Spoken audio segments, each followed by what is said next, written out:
اس شعبے کے سر ایک تو ہمارے کنسٹرکشن فیلڈ میں مسئلہ یہ ہے کہ میٹیریل کی ریٹ وہ جو ہے کانسٹنٹ نہیں رہتے. ہاں ہاں ہر دن اوپر نیچے جاتے ہیں. سیمنٹ کبھی کس ریٹ پہ ہوتا ہے, کبھی کس ریٹ پہ, سریے کا بھی کوئی ریٹ کا کوئی پتہ ہی نہیں چلتا ہے. تو کوئی چیز اسٹیبل ہی نہیں ہے نا. مطلب اگر کوئی کنسٹرکشن کرنا چاہ رہا ہے تو وہ اگر کوئی اپنا ذہن بناتا ہے, کوئی اسٹیمیٹ بناتا ہے, تو وہ جب کام شروع کرتے ہیں تو اس ٹائم وہ اور مہنگے ہو جاتے ہیں.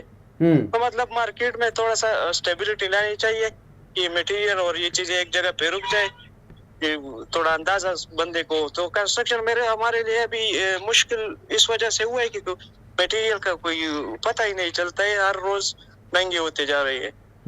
بالکل ٹھیک. اچھا بھائی صاحب, بالکل آپ نے جیسے کہا, تو پھر آپ مینیج کیسے کرتے ہیں؟ آپ کو تو بڑا نقصان ہو جاتا ہوگا ریٹ اوپر نیچے ہونے کی وجہ سے. ایسا ہی ہے سر, ہمارا تو کاروبار ہے, فیلڈ ہے, تو ہم تو کرتے ہیں, مگر یہ بھی ہوتا ہے کہ ہمیں نقصان بھی ہو جاتا ہے.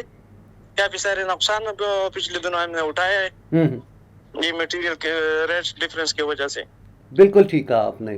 اور بھائی صاحب یہ بتائیں کہ یہ جو ہمارے ہاں ڈمی سوسائٹیز بن جاتی ہیں, ان کو کیسے روکا جا سکتا ہے؟ ان کو سر تو حکومت ہی روک سکتی ہے, اور کوئی سسٹم تو ہے نہیں. حکومت کر سکتی ہے, ان کو روک سکتی ہے, بہت ایزیلی روک سکتی ہے, کیونکہ آج کل تو سوشل میڈیا کا دور ہے, ہر چیز کا پتہ چل جاتا ہے. ان کو چاہیے کہ سوشل میڈیا کو تھوڑا سا مینیج کرے, ان کا فالو اپ کرے کہ ایسا کوئی ایڈورٹائزمنٹ یہ آئے تو اس کی پیچھے تحقیق کرے. اگر وہ ٹھیک ہے تو چلنے دے, اگر غلط ہے تو ان کو اسی ٹائم پہ بند کر دے. بھائی صاحب, ہمارے ملک میں بہت ساری کنسٹرکشن کمپنی ہیں, لیکن آپ اپنی کمپنی کو دوسروں سے منفرد کیسے دیکھتے ہیں؟ کیا خاص بات ہے واجد اینڈ کنسٹرکشن کمپنی میں؟ خاص بات تو یہ ہے سر کہ ہم چھوٹے سے چھوٹا کام بھی کرتے ہیں اور بڑے سے بڑا کام بھی کرتے ہیں سر. ہم چھوٹا اگر گھر میں کسی کا نل کا بھی خراب ہو تو ہمارا سروسز ہے, ہماری پراپر ٹیم ہے راولپنڈی اسلام آباد میں, کہ وہ جا کے وہ مسئلہ حل کرتے ہیں. اگر کسی کا بڑا کنسٹرکشن ہو تو وہ بھی ہم کرتے ہیں, اور چھوٹا سے چھوٹا بھی کرتے ہیں, اور بڑے ریزنیبل پرائسز میں کرتے ہیں, مارکیٹ میں بہت ریزنیبل پرائس میں کرتے ہیں. ٹھیک ہو. بھائی صاحب, کتنے عرصے سے آپ اس فیلڈ میں ہیں؟ سر ہمارے کمپنی کی تقریباً 12 سال ہو گئے اسلام آباد راولپنڈی. 12 سال. آپ ماشاءاللہ بڑی ینگ پرسنالٹی ہے, تو آپ نے اسی شعبے کو کیوں چنا؟ اس میں کیا دیکھا آپ نے؟ اپنا فیوچر کیسے آپ دیکھ رہے ہیں؟ سر بیسیکلی سر میں انجینئر ہوں, ٹھیک, خود سیول انجینئرنگ میں نے کی ہوئی ہے. تو ہمارا فیلڈ تھا, پھر میں نے 1-2 سال جاب کیا.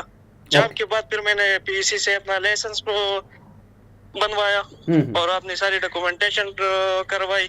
تو آہستہ آہستہ جی بھائی صاحب, مجھے یہ بات بتائیں کہ آپ کیا سمجھتے ہیں کہ پراپرٹی ڈیلر جو ہوتا ہے کروڑوں اربوں روپے کی ڈیل کراتا ہے ایک دوسرے کے درمیان, کیا اس کا بھی رجسٹریشن ہونا یا اس کے لیے کوئی لائسنس ہونا ضروری ہے؟ بالکل سر, بہت ضروری ہے کہ کوئی پراپرٹی ڈیلر ایک دو بندوں کے بیچ میں وہ کام کر رہے, کمپرومائز پہ لا رہے, تو ان کا بھی تو کوئی گارنٹی ہونی چاہیے نا. ان کا کوئی پراپر آفس ہو, کوئی ایکسپیرینس ہو, کوئی لائسنس ہو, تو مطلب ہونا چاہیے.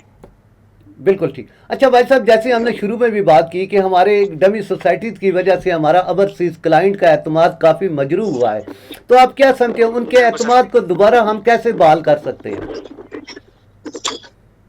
اوورسیز کو سر ہمارا تو میسج یہ ہے کہ ان کو پراپر ورکنگ کرنی چاہیے, کہ ہم کدھر انویسٹمنٹ کر رہے ہیں, کس کی جگہ پہ کر رہے ہیں, یہ جس سوسائٹی میں ہم انویسٹمنٹ کر رہے ہیں ان کا پیچھے کا کردار کیا ہے, کوئی چیز انہوں نے ڈیلیور بھی کیا ہے کہ نہیں کیا ہے.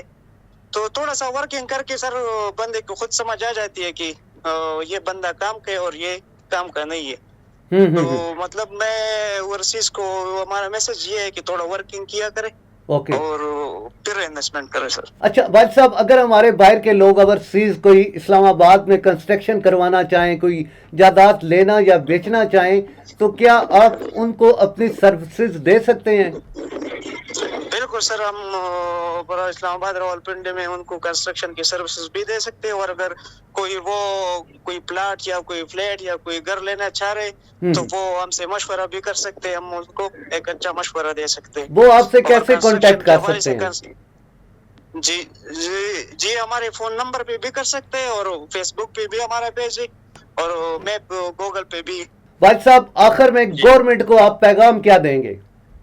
گورنمنٹ کی سر پیغام پھر وہی ہے کہ خدا را ان لوگوں پہ رحم کرے اور جو سوسائٹی سٹارٹ کر رہے ہیں بہت ساری ایسے سوسائٹیز ابھی بھی ہے کہ ان کو تھوڑا انویسٹیگیٹ کرے اور ان کو ختم کرے, ان کو بند کرے تاکہ لوگوں کے پیسہ ضائع نہ ہو. ٹھیک ہو گیا. اور بھائی صاحب ابھی جو حالات جا رہے ہیں ان کو کیسے دیکھ رہے ہیں آپ؟ ابھی سر حالات تو فی الحال پاکستان میں کوئی اتنا خاص نہیں ہے مگر انشاءاللہ امید ہے کہ آہستہ آہستہ ٹھیک ہو جائیں گے. بھائی صاحب یہ جو 2025 کا جو بجٹ اناؤنس ہوا تھا آپ کیا اس سے مطمئن ہیں؟ جی سر اس سے تو ہم کافی مطمئن ہیں. انشاءاللہ یہ جو ڈیسیجن ہوئے ان سے کافی سارا فرق پڑ جائے گا مارکیٹ میں. بہت شکریہ, تھینک یو ایسا. ناظرین جیسا کہ آپ نے واجد صاحب کی بات سنی, واجد علی نے یہی کہا ہے کہ جب بھی کوئی جمعی سوسائٹی یا اس طرح کی کوئی چیز بنتی ہے تو گورنمنٹ کو چاہیے کہ پہلے اس کی اچھی طرح چھان بین کر لے, لیکن جب لوگ اپنا سرمایہ لٹا چکے ہوتے ہیں تب گورنمنٹ کو خیال آتا ہے. اور اس سیکٹر میں جو اس وقت سب سے بنیادی چیز ہے جو نقصانات کا باعث بن رہی ہے کہ جو مٹیریل ریٹس ہیں وہ ایک جیسے نہیں رہتے, اور انہوں نے گورنمنٹ سے یہی کہا کہ خاص طور پہ جو مٹیریل ریٹس ہیں ان پہ کنٹرول کیا جائے. اور اس شعبے کو اگر یہ شعبہ ترقی کرے گا تو پاکستان ترقی کرے گا, پاکستان کی اکانومی بہتر ہوگی. اسی کے ساتھ ناظرین مجھے اجازت دیجیے گا, اگلے پروگرام میں پھر آپ سے ملاقات ہوگی. تب تک کے لیے اللہ حافظ.